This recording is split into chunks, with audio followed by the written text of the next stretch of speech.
comité. Bonjour Sokhna Fati, bonjour Mor, bonjour Cheikh, bonjour Diao, bonjour également aux téléspectateurs qui nous regardent. Excellente semaine à tous. Excellente semaine également à toi, Chérif. Cheikh Tidiane, tu es d'accord? C'est le sage du plateau. Chérif, bonjour. Absolument pas, et surtout pas devant El Hadji Mor qui nous fait l'honneur de démarrer aujourd'hui l'émission avec nous sur ce plateau. Bonjour à toi Mor, merci de se retrouver. Bonjour à Fatih. Merci pour les éloges. Ouais. Comme disent les jeunes, hein. Voilà. Koudougna. Bonjour à toi également Fatih, ravi de te retrouver après une semaine de break pour le réveil très matinal. Bonjour à Chérif, à Cheikh Diop, aux téléspectateurs qui nous regardent. Alors Mortala Gaye également est sur ce plateau et nous sommes ravis de le recevoir. Bonjour Mortala et bienvenue chez toi. Bonjour Fatih, c'est vrai que Cheikh Tidiane Diao me fait trop d'honneur, mais il y a beaucoup de sages autour de ce plateau. Je ne suis pas d'accord, il n'y en a pas beaucoup. Mais bonjour quand même à Chérif, bonjour à Cheikh Diop, bonjour à Cheikh Tidiane et bonjour à nos chers téléspectateurs. J'espère qu'on va passer une très bonne semaine, Inch'Allah. Inch'Allah, et puis Mortala sera avec nous dans la première et la deuxième partie d'Info Matin, et puis Cheikh Pouyangone également est là pour vous présenter la une des quotidiens du jour. Bonjour Cheikh. Bonjour Fatih, bonjour Chérif, bonjour Mortala, bonjour également Cheikh Tidiane Diao, bonjour aux téléspectateurs qui nous regardent, bon réveil et bonne journée. Alors, bonne journée, et puis vous retrouverez Inch'Allah Marcel Farba Maroun demain, de même que sa rubrique, mais tout de suite démarrons Info Matin avec le premier bulletin de la journée.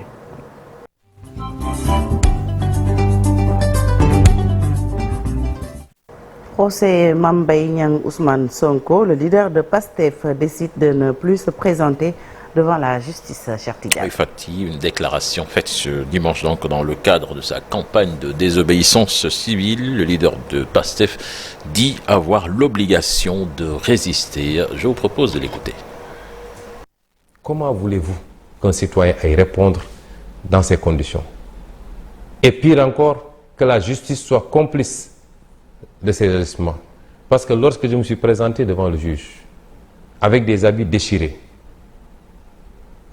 où il y avait les traces des produits dont j'avais été aspergé, le juge a refusé d'en tenir compte pour vouloir coûte que coûte retenir l'affaire, or même que mes avocats n'avaient pas pu encore accéder au dossier. Ce n'est plus de la justice, c'est du banditisme judiciaire. Et c'est pourquoi j'ai pris la décision, toujours dans le cadre de ma campagne de désobéissance civique, de ne plus collaborer avec cette justice.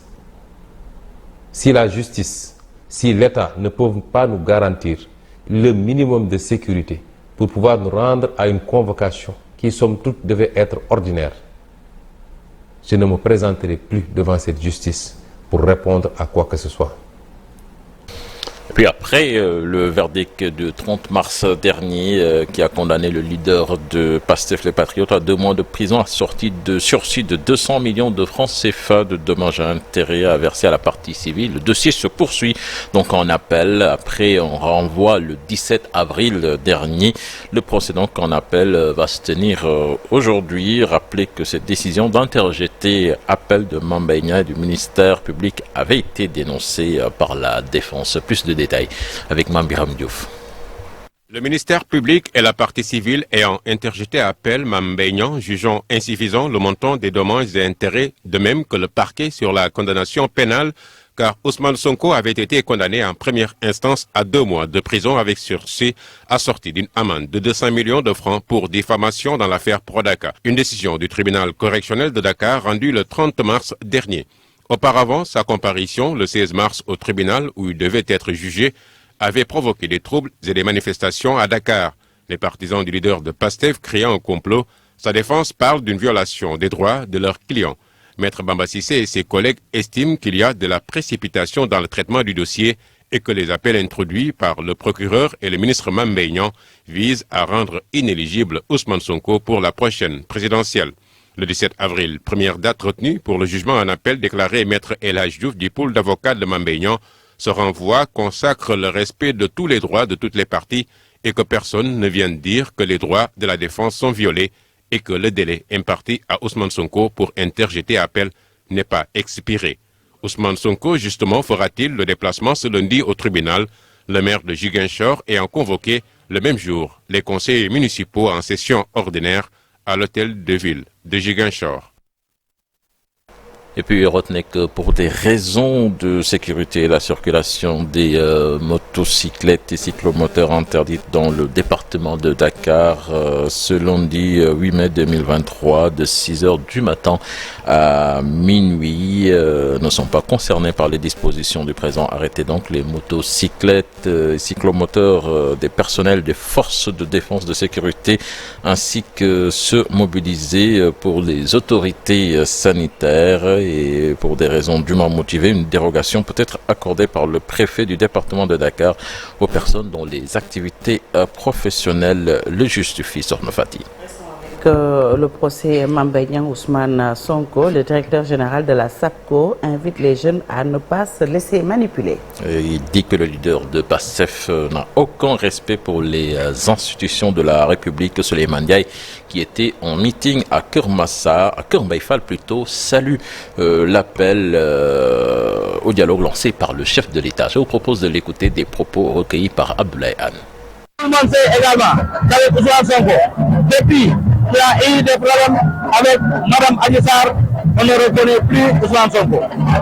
Il a une peur bleue à tout moment. Même quand on l'interpelle, il appelle les jeunes à venir s'enregistrer. Il est allé même jusqu'à aller dire quand un jeune meurt, sa maman va enflanter un autre. Et je pense que c'est une déclaration qui est dangereuse. Et nous appelons les jeunes à la retenue. Nous appelons tout le monde à la paix. Nous appelons également au F24, cette société civile. Moi je pense que c'est les politiciens encagoulés du manteau de la société civile. Parce que c'est une société civile partisane. C'est important d'organiser un dialogue. Parce que nous sommes dans un pays consensuel. C'est important. L'opposition doit aller répondre. Et nous sommes très heureux d'entendre que M. Khalifa Sall va répondre au dialogue. Et tout le monde sait également. Et puis, Oustas Hassan Seck de la Sen TV arrêté ce dimanche. Hassan Seck en garde à vue dans les locaux du commissariat central de Dakar. Il a été arrêté par la sûreté urbaine sur instruction du procureur de la République. Le prêcheur est poursuivi pour appel à l'insurrection, entre autres chefs d'accusation. Et puis portée disparue depuis plus de 4 ans, Lissa Tine entre encore le sommet des populations de Réfane et environ. Parents et amis de la jeune dame ont fait face à la presse pour exiger toute la lumière sur cette affaire qui n'a que trop duré. Mieux, les populations de Réfane ont fustigé l'attitude de la société civile et des hommes politiques qui, disent-ils, ont brillé par leur absence dans ce combat. Les détails avec Babacar Diouf et Ndongo Ndiaye. Presque 5 ans déjà que les populations de la commune de Réfane et ses environs sont à la recherche de leur fille Lissa Tine, portée disparue à la suite d'un rendez-vous avec son ex-mari. Nous pensons qu'il faut une enquête sérieuse pour que son ex-mari nous dise exactement ce qu'il en est, parce que nous considérons que c'est la dernière personne à lui adresser la parole et il doit savoir ce qu'il en est réellement. En conférence de presse ce samedi à Réumao, les populations implorent le président de la République pour un règlement définitif de cette affaire. Nous demandons au président de la République de nous aider à retrouver notre sœur Lissa Tine, disparue depuis près de 4 ans. Nous sommes tous inquiets.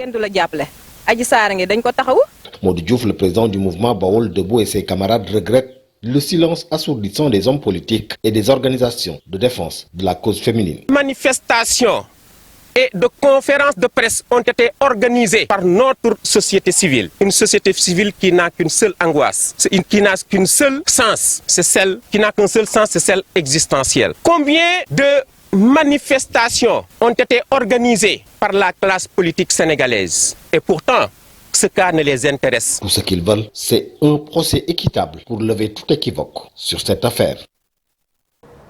Fati. Donc c'était là l'essentiel de l'actualité nationale de ce matin. Merci beaucoup, Cheikh Tidiane, pour la première tasse actu. À tout à l'heure pour le Wolof. Tout de suite, l'actualité hors de chez nous.